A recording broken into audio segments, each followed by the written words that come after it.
Good morning, everybody. Good morning. Good to see you once again. Glad that we have another Lord's Day to be assembled together, come together and study. Looks like the sun's coming out. I hope so. It's going to be a good day. S-O-N. Yeah, the S-O-N. Please come, son. We are in John 5, but this section is going to move quickly because we already used it in our sermon. So it's just a refresher, digging into a little bit more than what we did in our sermon. But just so bringing out a few extra points with this event of Jesus healing the impotent man on the Sabbath day, and this discussion that Jesus is having with the Jews because they're coming and questioning him about his authority to be able to do these things. And let me ask the class, how is it that Jesus has gone about to defend his position and his authority for healing this impotent man on the Sabbath day? He has prefaced it as doing good. Okay? All right? So they are bringing, their whole situation accusation is going to be, well, you're not supposed to be doing any work on the Sabbath day. Well, as we oftentimes will argue and debate with our religious friends, all work is not the same.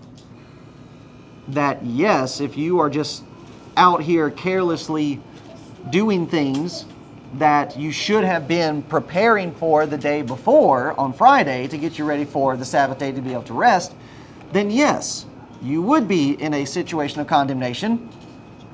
But what Jesus is doing here on the Sabbath day is not that. Here we are on this Sabbath, but then also, So it's in the midst of a feast as well. So you have that element of Jesus laying out, I'm helping somebody. I'm doing good. I'm doing what's right. And therefore, you cannot come along and condemn this good thing that I'm doing for this man. All right, so that's one point. What's another point?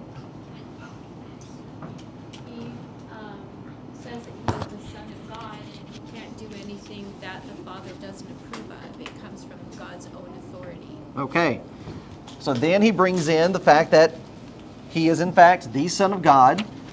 He makes the statement about the things that he has seen the Father do, he does, and thus giving back his connection to the spiritual realm, and not only the spiritual realm, but also eternity, and him being with God, seeing God do these things.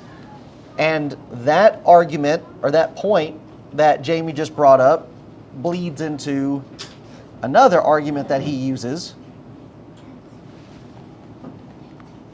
in which, so it's kind of already been lightly meddled into with the fact that Jesus says that he's doing good. Now that statement comes from where? Mark 3, correct? Yes, Mark 3, I don't have, 1 through 4. Okay, so Mark 3, in a different event of Jesus healing a withered hand on the Sabbath, Jesus says, is it unlawful or unscriptural for a man to do good on the Sabbath day? But what is the wording that Jesus uses in John 5? And that word he also connects to the Father. Quickening. Somebody just say it louder. You're smarter. Quickening is what you focused on last week.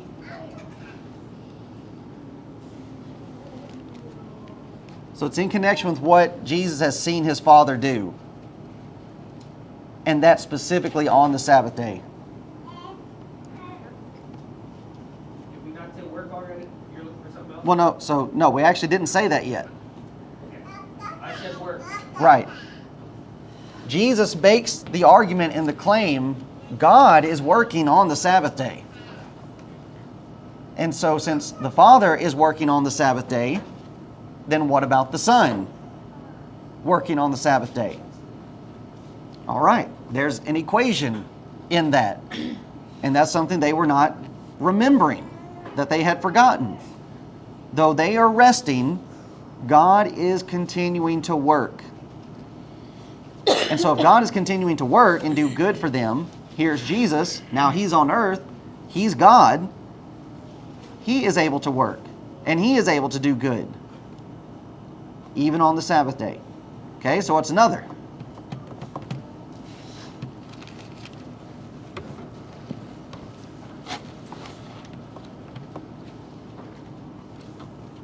Is it not to be seen by men, but to glorify God? Kind of, sort of. You asked the question again. What are the different arguments that Jesus uses to approve of His authority and His action for what He's doing on the Sabbath day? So now there's one argument that we discussed in depth that Jesus Himself does not specifically make.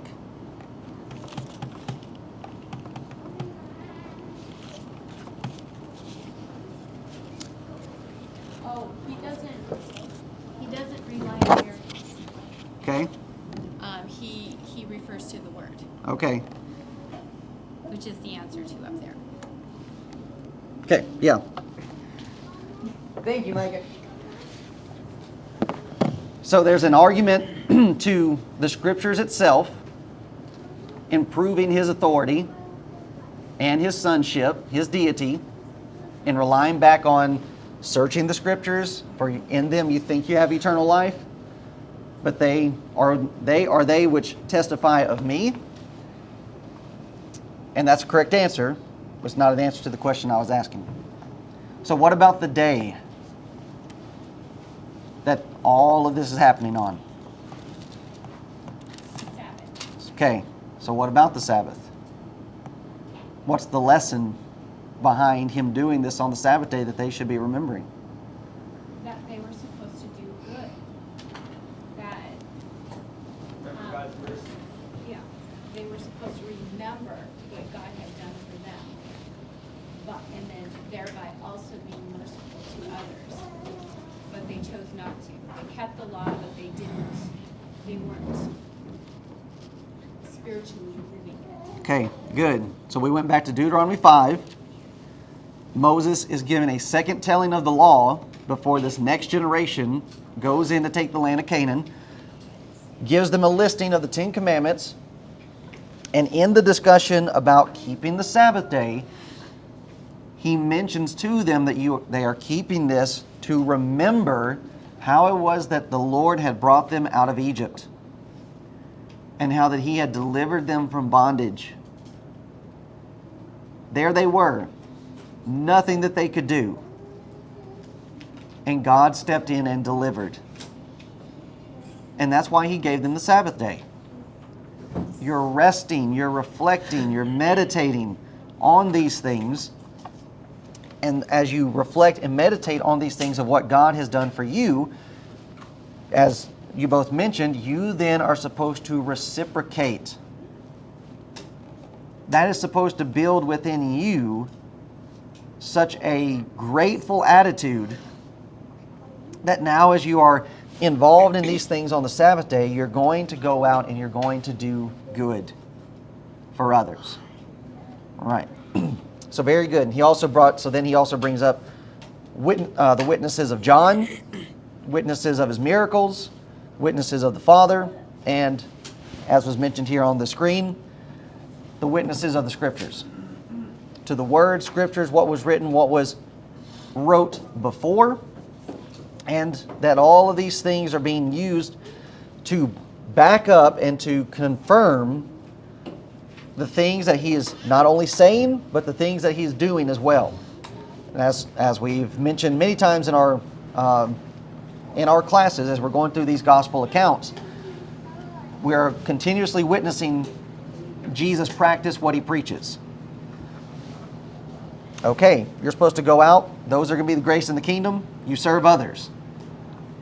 Okay, when and where do we serve others? Any chance that you have to do good, you serve. You do not try to neglect these elements for these other, these other things that are going on. So then moving on to verse 43. Further, so all of this is building up to this position, to this argument, and at the same time that he is building up this argument, he throws at these Jews their own inconsistencies when it comes to how they deal with these things. Verse 43, Jesus says, I am come in my Father's name, and ye receive me not. And here he shows their hypocrisy. If another shall come in his own name, him will ye receive. So when it comes to this phrasing in verse 43, we all have a proper understanding of I'm coming in my Father's name means that he's coming in the Father's authority. Acts chapter 4, Peter and John are called before the high priest, the Sanhedrin, after healing the lame man out in front of the temple, and they ask them, by what name or by what power dost thou these things? So what are they asking? They're asking, what authority are you doing this by? But with this, we have Jesus once again pointing out to us just how strange people are. And just how inconsistent and how unreasonable they can be. Because Jesus, so here's Jesus, and he's recognizing the authority of another. He's not saying that it's wrong or bad for anybody to come along and show their credentials that they are in fact an expert or a certified individual that is to be in the position that they're to be in. But this whole situation is about proving that he is not doing these things alone. No prophet has been able to make such a claim as what Jesus is making in this scenario. It's not just him coming in his authority, in God's authority or the Lord's authority. But no prophet up to this point has referred to God as being his Father. And that he's coming in that level of authority. And just to go back in time, and we talked about this either last week or the week before, they believed John for a season. For a season, yeah. And they believed him, and he declared Jesus the Savior. So at that time, he was doing that, and he was saying all of those things. But when it became inconvenient to believe, then they chose not to. Yeah. Once they started realizing, okay, this guy's not going to give us what we want, now we're going to start discrediting him. And they did that with the Old Testament prophets. There was no denying that those men were sent by God. But yet, majority of those prophets, they ridiculed them, reviled them, cast them out of their cities. Jeremiah, they even threw in prison, tried to kill him, all those type of things. And while Jesus is coming in this level of authority, and as Jamie brought up, you have John the Immerser going before him, signs, miracles, prophecies being fulfilled about him. They would not recognize those things. But then the second part of the verse, if another shall come in his own name, him will ye receive. But yet they would readily accept some man that is authorized by other fleshly men, so as to reject the Christ. Now, this is the very thing that Paul wrote to Timothy about, and how it is that there would be a great falling away, and that they would not have a desire to hear the truth, but instead they would have a desire to hear what? Tickling ears. Okay, fables. And that in order to hear what they want to hear, They will heap to themselves teachers having itching ears.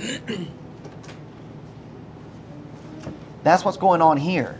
Well, in this situation, we do not like hearing what Jesus has to say.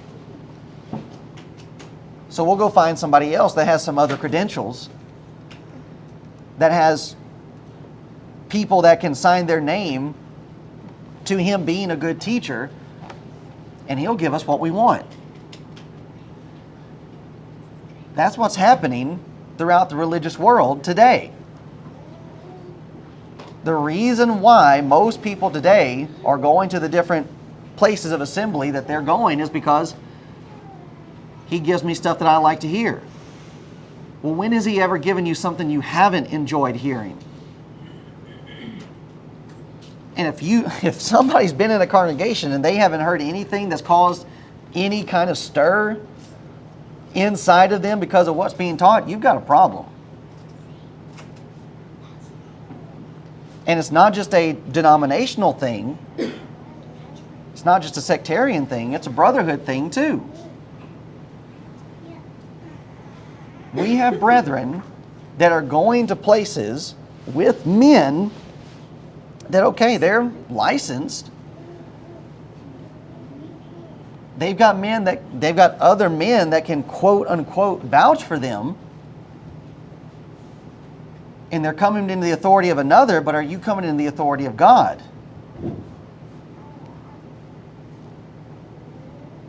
And to just further emphasize how much of a problem this can become, 2 Corinthians chapter 3, verse 1, Paul is arguing against this very problem when he asks the Corinthians, do we begin again to commend ourselves?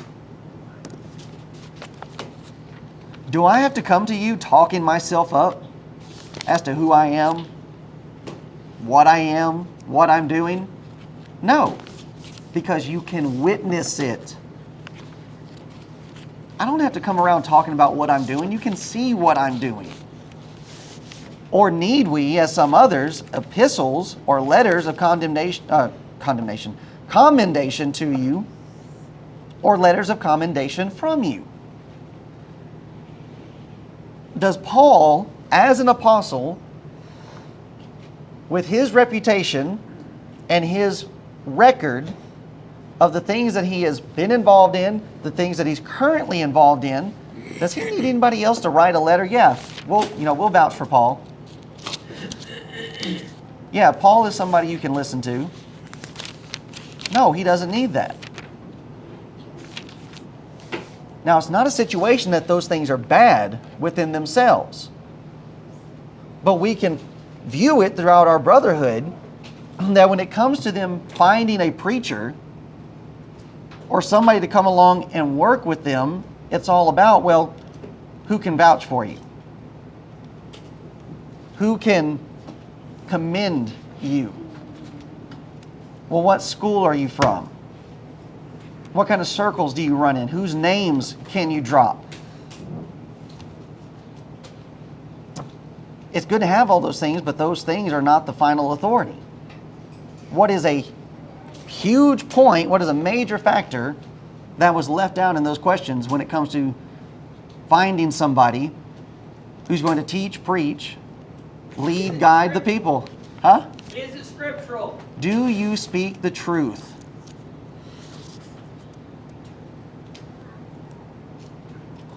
Do you come in the authority of the Father? Or are you just going to tell us what we want to hear? Are you just going to come in and keep the status quo?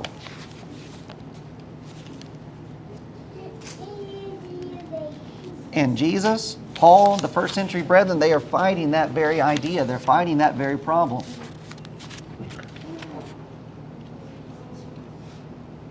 To where you would have, during this time frame, big names. I mean, you take, for example, Apollos. Apollos was a big name. Well versed in the scripture. Eloquent in his speech. Yeah, let's get Apollos to come and speak to us. Let's get him on a gospel meeting circuits. You go around from church to church to church. Why?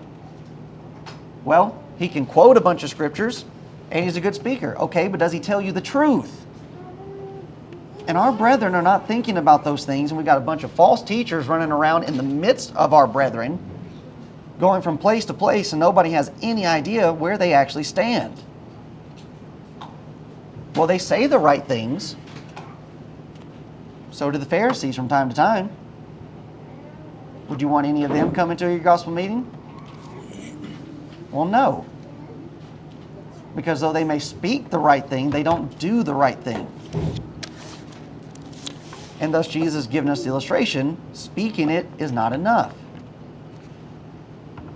You've got to be able to live these things. And as Jesus is not only speaking the correct things, but he's living the correct things, and we see how that shakes up the apple cart.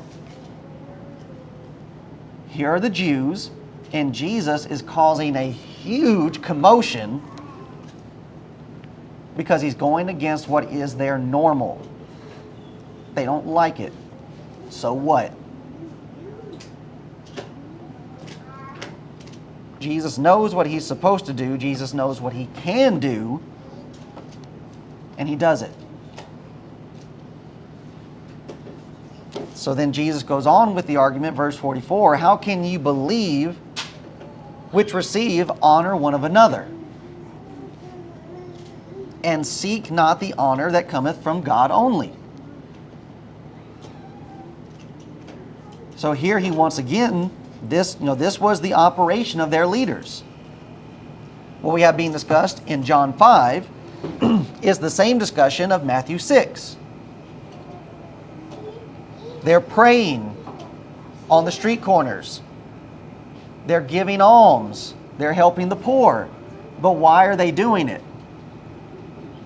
Glory of man. Okay, they're honoring one another. And you do not seek that honor that comes from God only.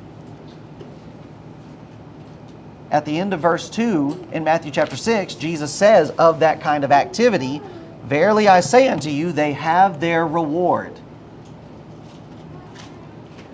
If this is what you're seeking after, that is the honor of men, honor of one another, okay, that's all you're going to get.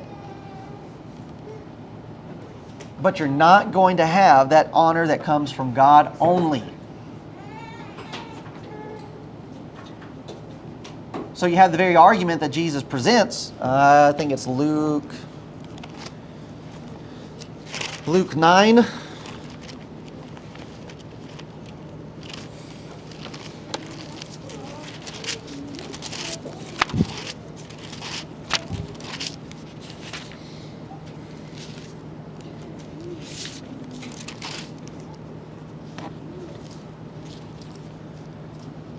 I'm pretty sure that's the context. I'm reading too fast. I'm getting over it. Just a second. Dead air, dead air. Mayday, mayday, smoke in the air.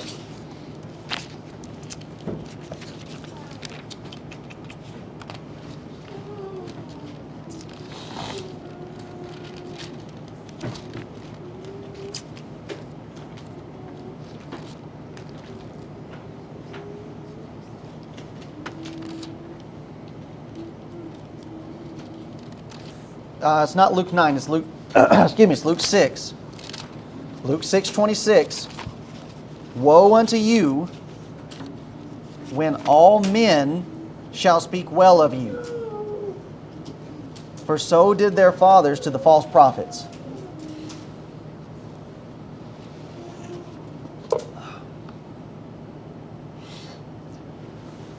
Well, if I'm concerned only about the honor that I can get from all of you, or from the brotherhood at large, or just from the people in the community, whose honor am I going to be missing? The fathers. I'll be missing God's. Because in order to get honor from every single person here, I'm going to have to compromise on something.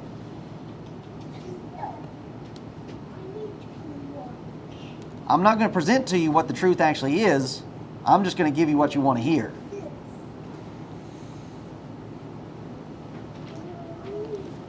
And so we have, once again, the principle about how motivation comes into this. If my motivation for doing the things that I am doing as a Christian is to get your praise, to get you to pat me on the back, to just get you to like me all the time, then you can just write it down that I am not going to teach to you the truth. Because there will be portions of the truth that will get you to not like me. And I will start dodging around those points. I'll start dodging around those elements. Well, I can't teach on this because it'll make this person upset. And I have heard horror stories from the present and even from the past of how different preachers have gone to different congregations to try out. And they've either had the men as the leadership or the elders sit down with them and say, we're not going to hit on these points.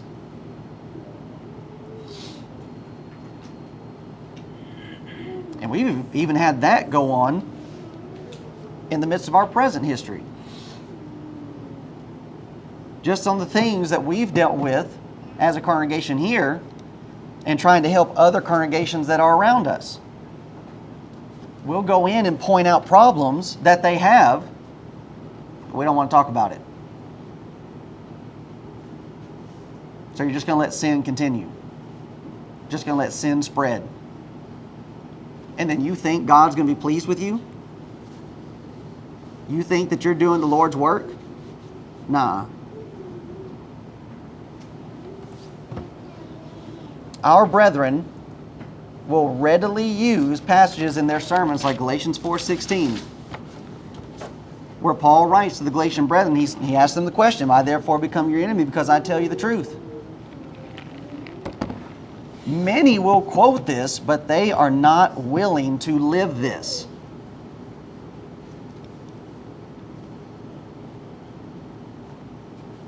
Oh yeah, Paul says we might become somebody's enemy because we tell them the truth. Okay, how many enemies do you have?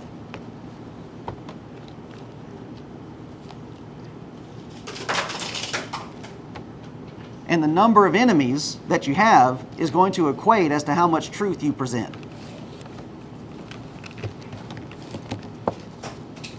So for somebody inside the Lord's church to say, well, no, I don't have any enemies, well, that's telling me how little truth you're presenting.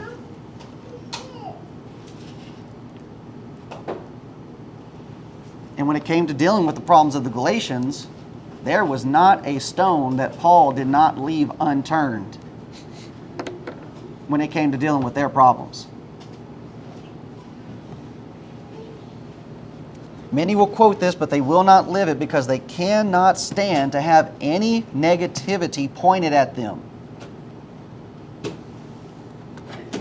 But if we are going to be Christians, and true biblical Christians, then we had better get comfortable with negativity. Negativity from sinners, those out in the world, from quote-unquote religious people, negativity from our own brethren. We must preach the truth even if absolutely no one wants to believe it. Then Jesus concludes his argument with these people, 45 through 47. Do not think that I will accuse you to the Father. There is one that accuseth you, even Moses, in whom you trust. Jesus will judge. And this is not a contradiction from what he said before. This is proving a point to them that as Jesus has witnesses to defend his position, there are also witnesses to condemn them. You think Moses will protect you, but Moses is actually going to accuse you. And here's why.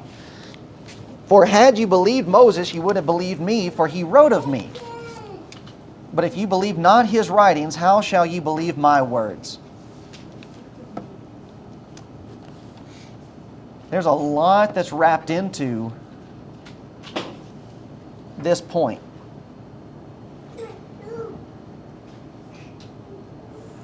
Not only does this argument prove the case of what Jesus is presenting here, but this also is a confirmation that Moses did in fact write Genesis, Exodus, Leviticus, Numbers, and Deuteronomy. Now we might think, why is that an essential point to this discussion? Because we live in a day and an age where we have skeptics, critics of the Scriptures, and they would in fact try to deny that Moses wrote all of that information.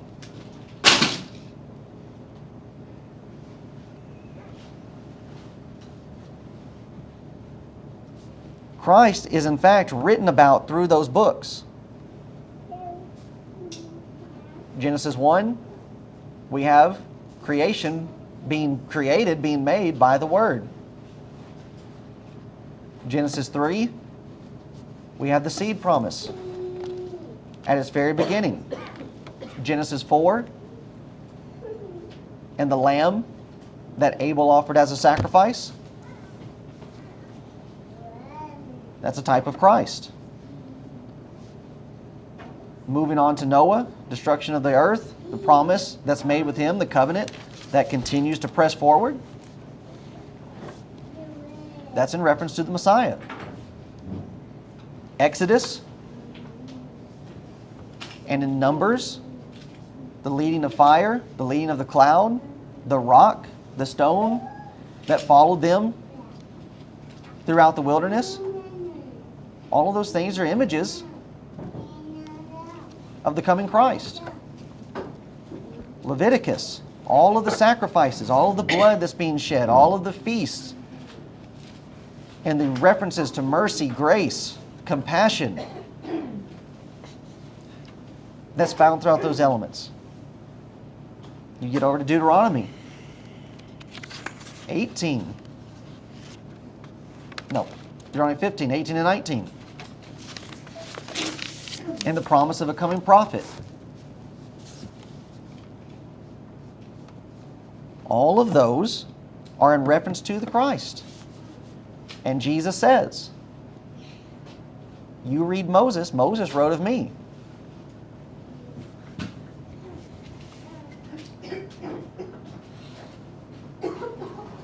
But again, we have being emphasized to us that you cannot reject the Old Testament and believe the New. And that you're not going to properly understand the New Testament without knowing what's back there under that Old Testament system. And they are going through the ritual without 1 ounce of faith in what those Old Testament scriptures were actually saying.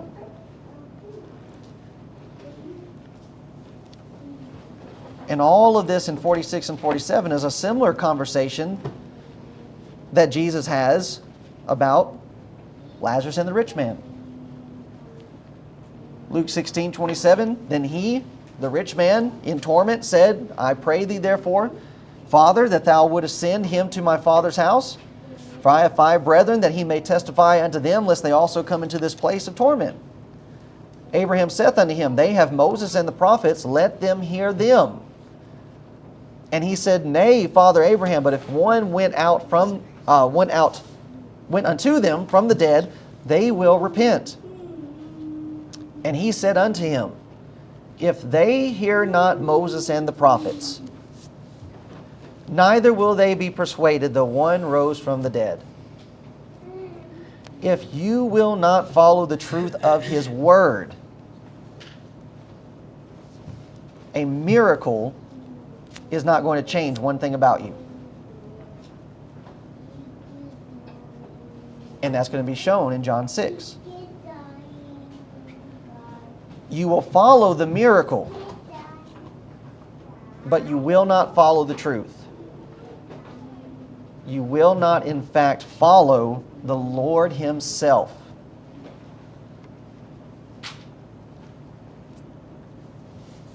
And that's the problem that we're facing today, and that most people want to look at Christianity, God's religion, as just being this thing where you go and you get these different elements, you go and you get these different things, you go and you receive this, miraculous feeling, quote unquote. Feeling and filling, Filling.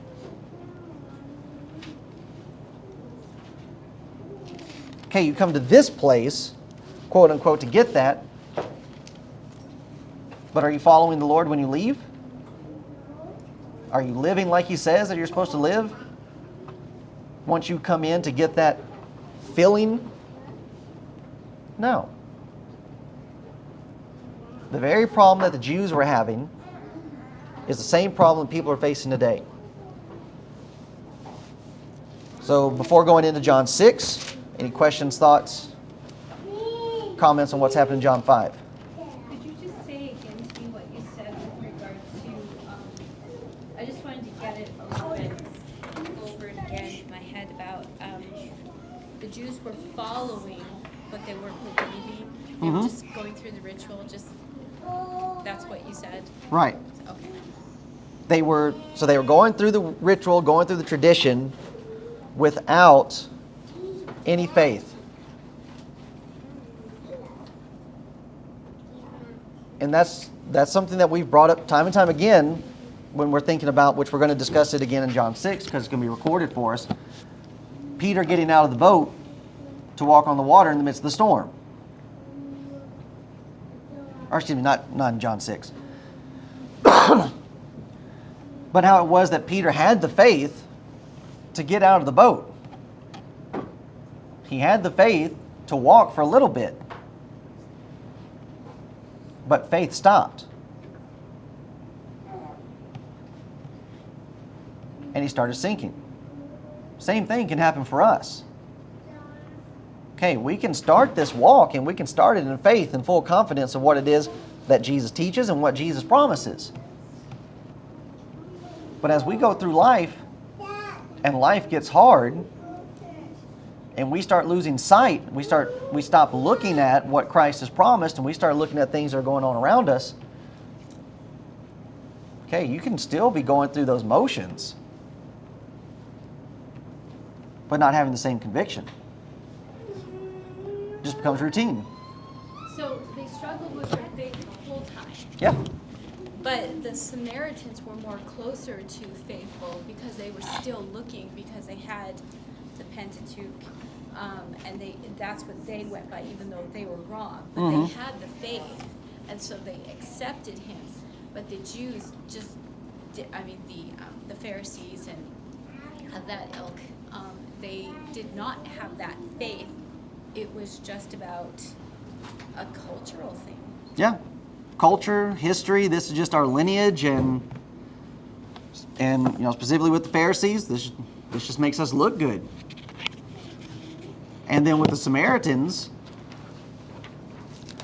being on the outside, okay, they've been cast out, but it's pretty evident that they want in because, their system is corrupted and their system is flawed. But they're still looking and they're still waiting for the Messiah. And when he shows up, they're ready to come out and hear him. And they ask him to stay, and he stays for 2 days. So it just goes back to that point.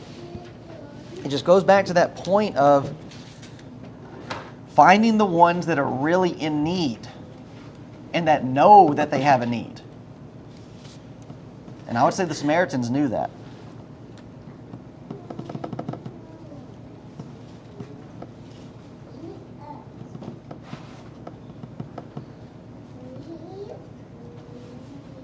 So when Nicodemus is saying, we know that you are a man come from God, it wasn't enough to know because they still didn't have the kind of faith that they needed that this is our Messiah.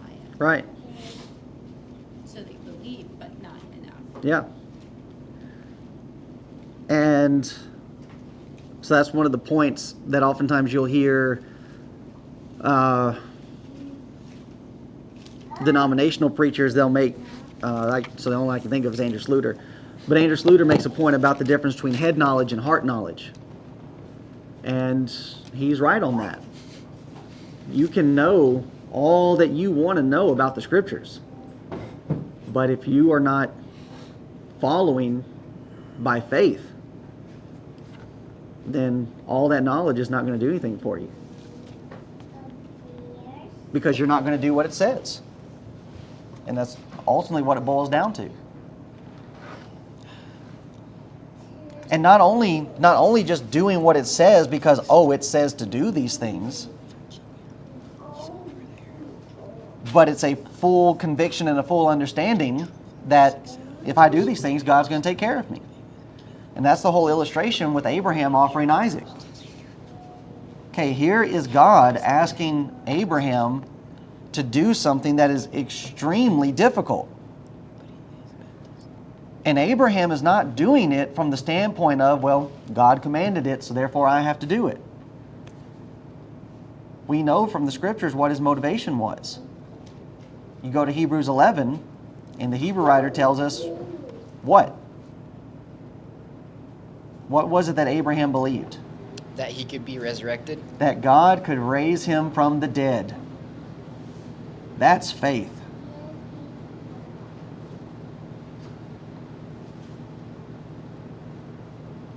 Full assurance, full confidence, full trust that I will do what God says and He'll take care of me. Pharisees weren't living that way.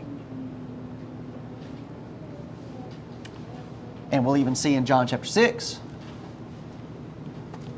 even the disciples were not fully ready to live that way. And the application is for us. That to a large degree, even we are not ready to live that way. To do what's necessary in full trust, confidence that God will take care of it. So that's a good question, a good point to bring up as we jump into some introduction for this next chapter. So any others? Okay, there better not be, or we're not going to be able to get into John 6. Is it really our fault, though? At least one of you.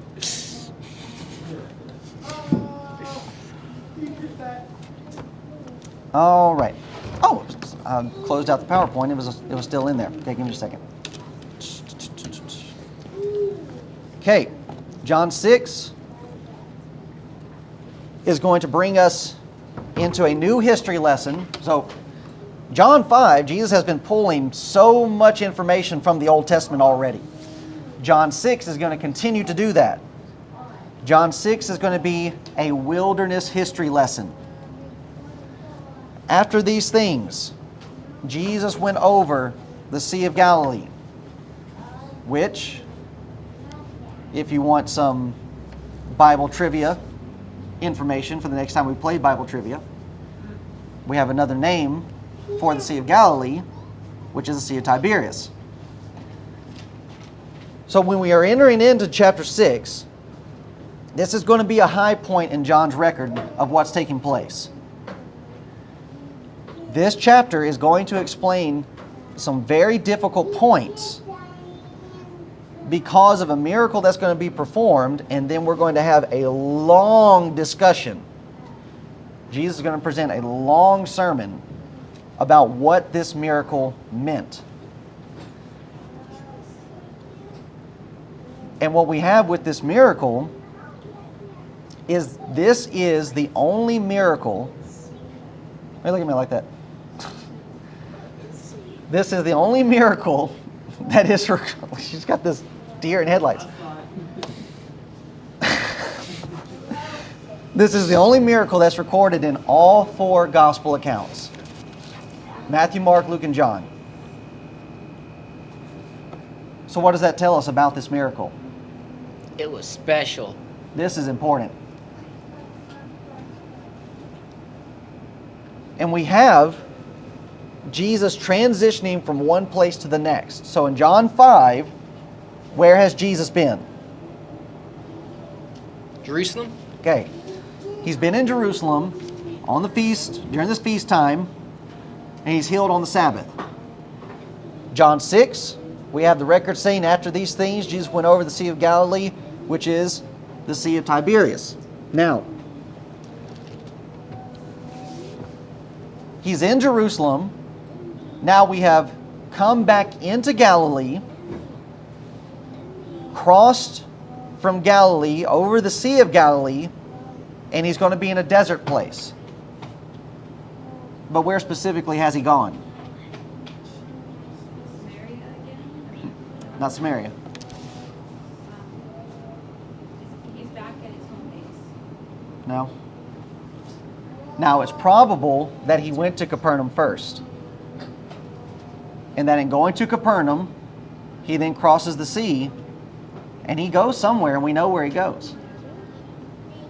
Nazareth. Nope. How could he go to... Hold on a second. How could he go to Nazareth if Nazareth is over here, Capernaum is here, and he's got to cross the sea? I don't know. 5,000 miles. Bible geography is important. Amen. And just from the standpoint of being able to know, get your bearings, know where we are, know where we're heading, where we've been, how many miles, just taking all these things in consideration, he crosses into a desert place that is beside Bethsaida. Luke 9, verse 10, tells us that he's in this region. So it's also important to read your cross references. But as we're considering these elements, we also have a shift into the kind of timeline that John gives us. So from what we've looked at before, John 1, John 2, John 3, what kind of timeline have we been given? Days. The what? Days. Okay. This is happening on this day, then the next day, then the day after that, day after that. But now, we have a gap in time because all this travel is taking place. We've gone from Jerusalem up into Galilee, now we're crossing the sea. That's not happening within a day.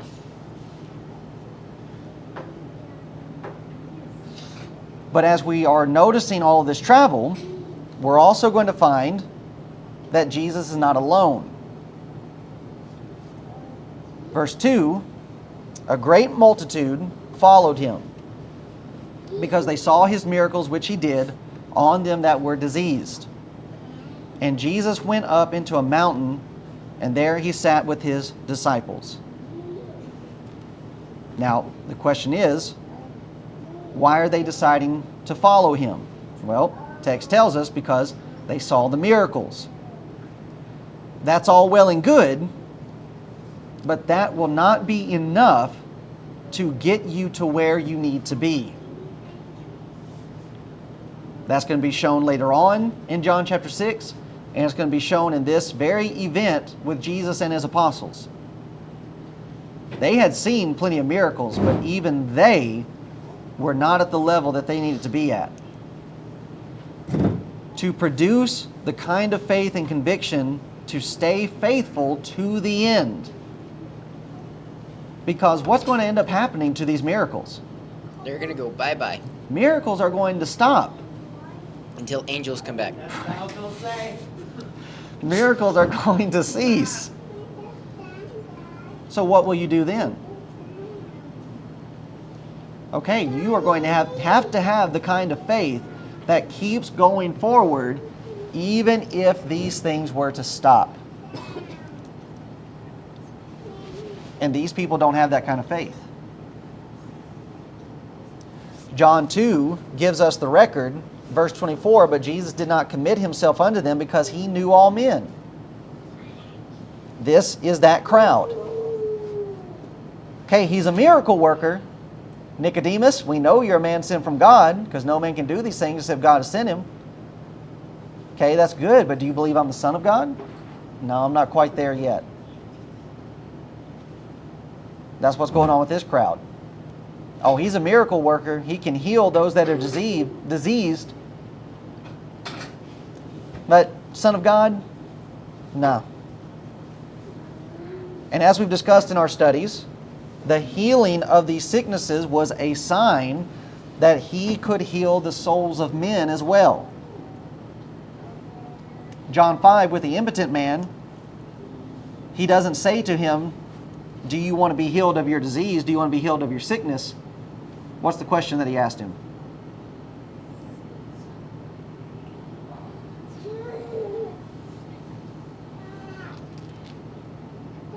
Just say it.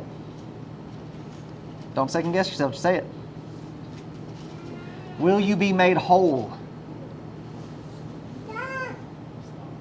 That's not just a situation of the outward. That's dealing with the inside. And when Jesus runs back into the impotent man at the temple, what does Jesus say to him? Your sins are forgiven. Sins are forgiven, sin no more. For the latter end will be worse than the beginning. It wasn't just an element of, oh, you've been healed physically. You have been made whole. Matthew 9, the lame man that's let down through the roof. What does Jesus say to him? Pick up your bed and walk. All right, what does he say before that? Your sins are forgiven. Your sins are forgiven. Pick up your bed and walk. And that caused a huge stir because the Jews, the Pharisees, what was their argument? What was their problem? Who can forgive sins? Only God can forgive sins. Ah, now you're picking it up. Good job. Now you're getting it. You get a gold star. See, it wasn't just a matter of Jesus going around healing sick people. He was healing them of their sins. So now when you put this record in line with the other records, there is an event that has taken place that's transpired that if we're not knowledgeable about those things, we're not thinking about those things, we'll lose sight, again, of the emphasis and the importance of what is about to take place. So anybody know what has happened that Jesus is actually the reason why Jesus has gone up into a mountain and there he sat with his disciples? Is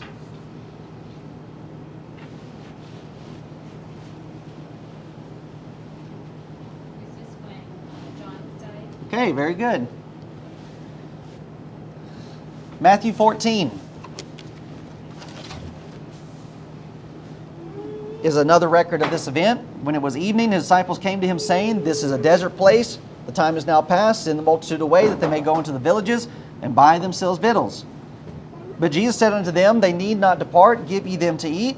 And they say unto him, we have here but 5 loaves and 2 fishes. Okay. Here's the same event. You go backwards just a little bit into the context. And here's what we find. And he sent, that's Herod, and he beheaded John in the prison.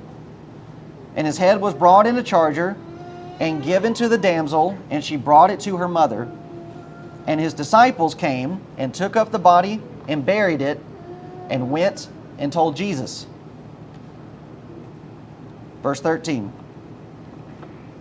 When Jesus heard of it, he departed thence by ship into a desert place apart. So now what about John 6 and Jesus being in a mountain with his disciples alone? He needs a break. He needs a break. Morning. Huh? Morning. He's in mourning. You see, we would not have gotten that significance without a working knowledge of all accounts. Why is it that Jesus is trying to be alone with his disciples? Your cousin has just been murdered. Your forerunner, your right-hand man in this mission has just been killed. If they would do that to him, what do you think they'll do to you?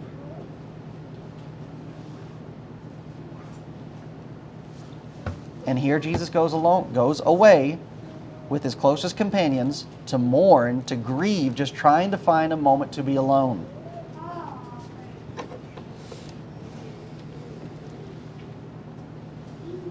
But just as we said, it's not just Jesus and his disciples.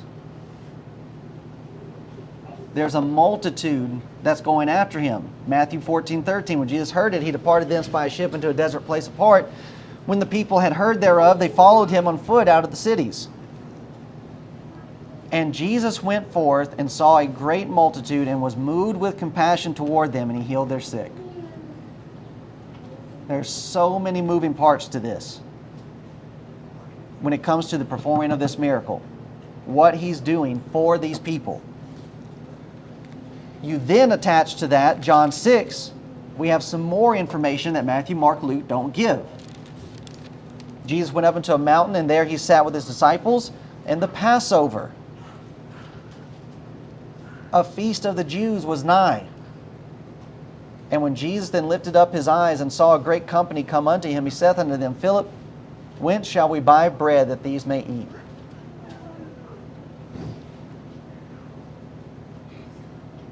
In the midst of all of this taking place, Passover is coming.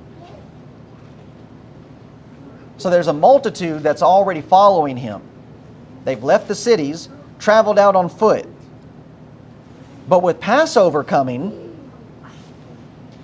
what does that mean? Well, they would have to head back to Jerusalem. Can't work. Okay, You have to have special bread. all right. But let's think about the multitude.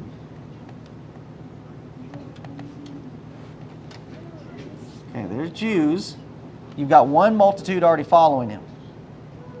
But if Passover is coming, you're going to have an influx of people coming from everywhere. And guess where they have to pass through? They have to pass through Galilee. They'd have to pass through Bethsaida. Remember, they're not going to stay on the west side of Jordan. They are going to pass through. They are going to stay, where am I? They're going to stay on this side of the map so they do not have to go through Samaria. So you have a multitude that's already following, that's come out of the cities, but now you're going to have Jews coming from Rome, coming from Corinth, coming from Galatia, coming from Ephesus, coming from the east, and they are all funneling through this area to get to Jerusalem to worship. All of these people showing up from foreign countries, making their way to Jerusalem so as to worship God the Father. And here you are, suffering.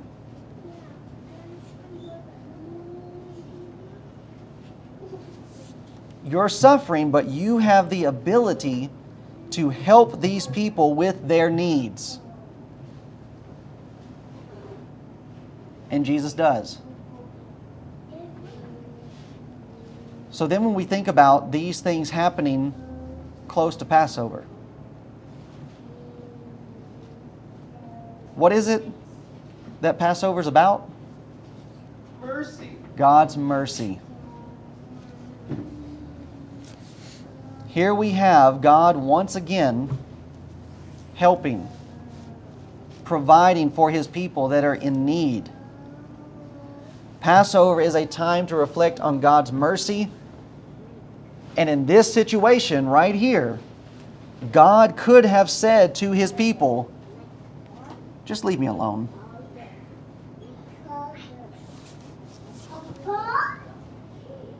Don't you know what I'm going through? Haven't you heard that I just lost a loved one?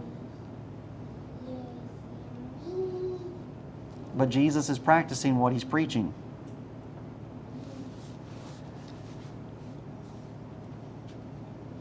And this feeding of the 5,000 is going to have more Exodus connections found within it. But as we're just thinking about the motivation for Jesus doing what he's doing in the midst of his own turmoil, he's doing good all the time. Just as Paul wrote to the Philippians in Philippians chapter 2, and having the mind of Christ. How is it that we do that? Huh? Selfless. Selfless. Servant. Okay, but what does the text actually say? In Philippians. Yeah. Empty ourselves. Okay. I win. We're not looking on our own affairs, but we're looking on the affairs of others. When? In what situations? All. Is there a time where I get to say, you know what, I've just got too much going on, I can't deal with what you're dealing with? Absolutely not. No.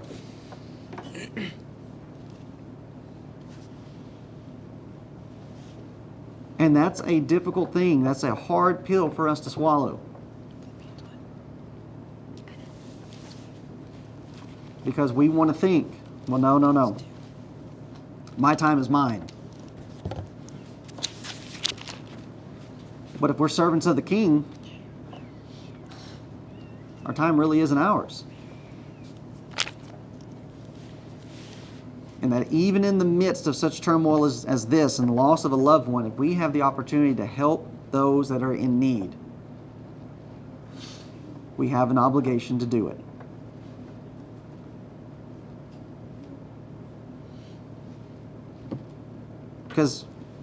So even with this, as we're thinking about things that we go through, we oftentimes like to blow it out of proportion and we start making claims about, well, nobody knows how I feel. Paul deals with that in 1 Corinthians 10. There's no temptation that has befallen you, but what? Such common to man. But such that is common to all men. There's not one single thing that we're going to go through in our life that somebody else has not gone through. And that in the entirety of that discussion, Paul associates that with idolatry, selfishness. So what about when it comes to dealing with the struggles of losing a loved one? Jesus knows what that's like. He suffered the death of his cousin.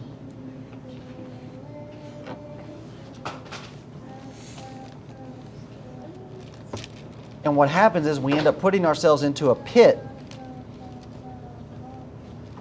that we have no business in going into. There's nothing wrong with mourning. There's nothing wrong with grieving. But the point is that at some point, you've got to stop that. It's time to get up and get involved in helping with others. And if Jesus is able to do that, then we can do that too. So when we're thinking about this element of he saw the great multitude and was moved with compassion toward them, it's just because of all of this that's going on. Yeah, things are bad for me, but here are these people, they've left their cities, they've traveled out on foot, following him across the sea. Here we have all these people that have traveled miles and miles and miles to come and worship God. They're famished. They're wearied. And we also know that's in this context. I think it's Mark's account that he'll end up making a similar statement of what Matthew records in Matthew 9, and that he saw them as sheep without a shepherd, gone astray. That's the crowd. That's the multitude that he's watching right here.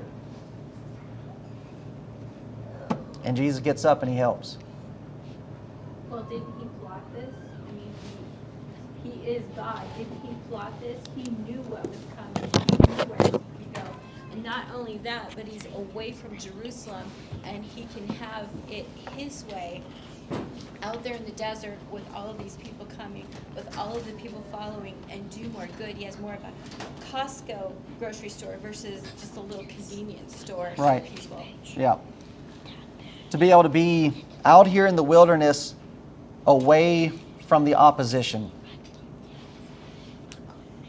There'd be nobody there to give rebuttal against what he's doing. And then it's the proverb of allowing another man to praise you. You're doing this up here in the north, and here's all this multitude of people that are going to travel down to the south. What are they going to be talking about? There's this Jesus of Nazareth, and he fed 5,000 people with how many loaves, how many fishes? 5 loaves. Okay, 5 loaves, 2 fishes. That's amazing. But there's more significance to that than just 5 loaves, 2 fishes. So we'll stop there. Well, in that also, he would be, they would all be telling people in Jerusalem as they journey down there, but, if there's people coming from other areas in Africa or whatever to Right. come up, then they wouldn't have been witness to that, so they get to all hear, because they're all congregating in Jerusalem. Right, that's right. So, And that's a good point when we're thinking about how often our religious friends want to try to throw the argument out there about, well, what about people that haven't heard? What about people that haven't known? Even during that time frame, where they do not have the technological advances that we have today with communication, where I can just pick up a phone and call somebody in China if I want to, word is getting around. There is not going to be a single person during this time frame that is not going to have heard about this man Jesus in Israel. It wasn't done in the corner. Right. It's not done on a corner or in a corner. You have millions of Jews that are coming into Jerusalem at least 3 times a year. And then they're all going home. They're all going to be talking. So this is spreading like wildfire. And that's so like it just further proves other scriptures and just the reality of there's not going to be anybody with an excuse. On the day of judgment, nobody's going to be able to stand before God and say, I didn't know. Is that their way of going viral? Yeah. We now come together. That's the first century breaking of the internet.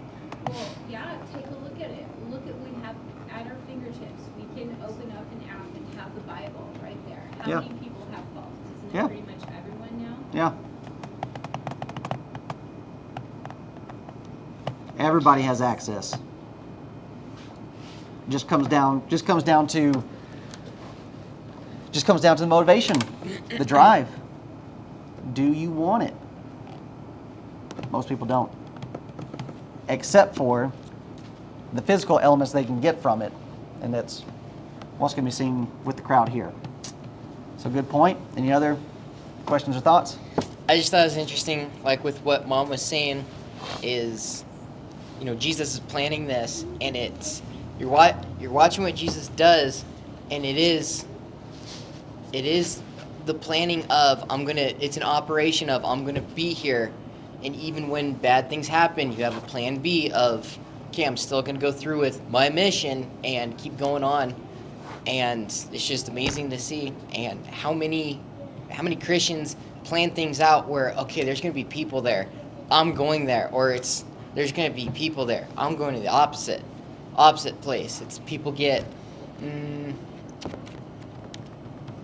intimidated by multitudes of people, Yeah. and the natural thing for man to do is go the opposite way, where there's going to be maybe 1 or 2, and not go where the multitudes of people are. Yeah. So, yeah, it's amazing.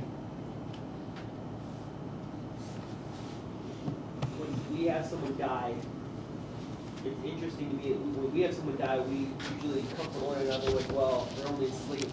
They're in a better place. Yeah. Right. Jesus of all people knows where John's at, but he still has to mourn. Yeah. It's just weird because he of all people knows where he went, John.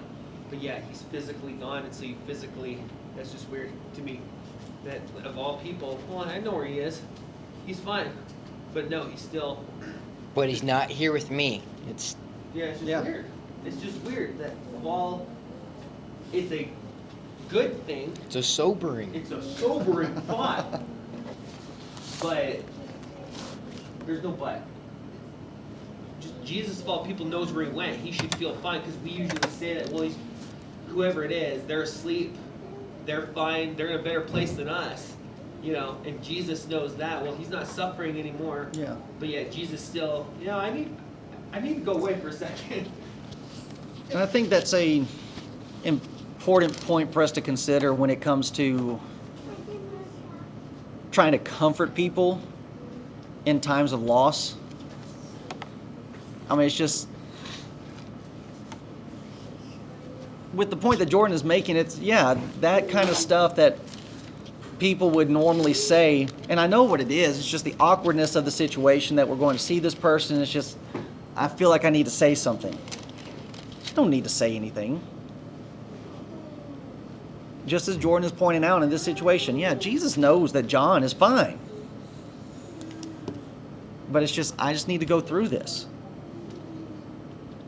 I just need to mourn. Okay. So let's just find a way to go away. Well, would it also not only is it a chance of mourn, but it's seeing how it's gearing up and how he's going to have to endure the Right. ramping up of the persecution Yeah. of him. It is, so the death of John, as we said with John 6, it's a pinnacle point, it's a high point in that, okay, this, like Jamie said, this is gearing up. The heat is being turned on. It just got real. Yeah. It's like, okay, at this point, they've been talking a lot of talk. Kind of like a yappy dog. Dog hasn't bit yet.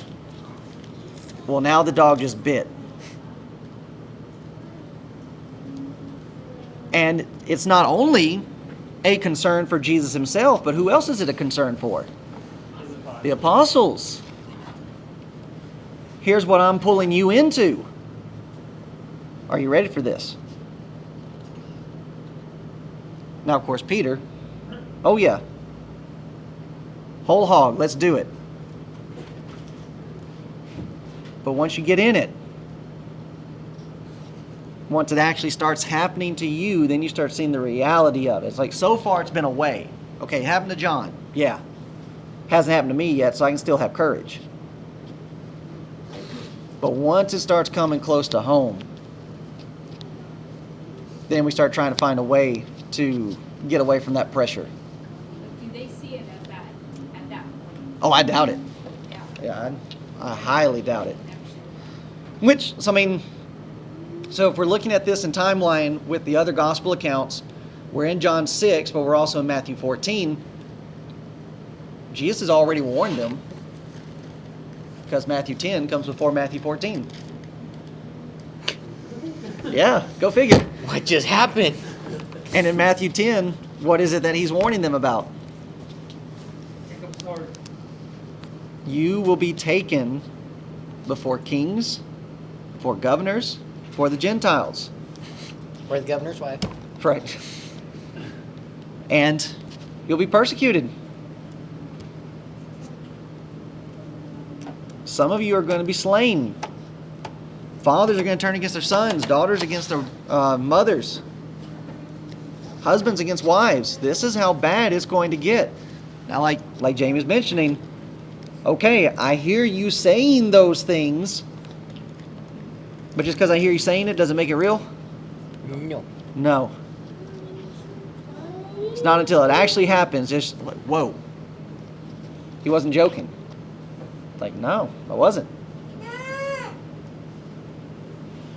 So just we said a lot of moving parts when we're thinking about this situation, that it's the grieving process for John, but then also the grieving process for himself, grieving process for his apostles. It's not just the apostles that are going to lose their lives. There are plenty of brethren in the first century that are going to be put to death. Only in the first century, Right. not now. And whose fault is it going to be? Paul. No. People are going to try to blame God. We do it all the time. Bad things happen. God, why are you doing this to me? Same situation with Jesus. Jesus, can't you just tone it down? Can't you quiet it down? Can't you back off just a little bit? It's not my fault. This is what the truth does. The truth will bring out the worst in people for them to try to get away from it, for them to try to cover themselves, and even the most religious of us. So good stuff, really good stuff. All right, one last chance. All right, thank you everyone.